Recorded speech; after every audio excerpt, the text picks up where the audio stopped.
Sofia vaivaa. Hei äiti! Ai sulla on palautuspulloja.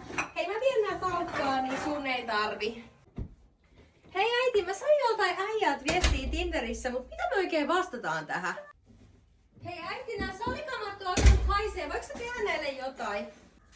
Hei äiti, miten tähän villasukkaan tehdään oikein tää kantapää? Hei äiti, tästä hajos tää vetoketju, voisitko sä korjata tän? Hei äiti, mä lupasin lainata Annille sun ruohonleikkuria.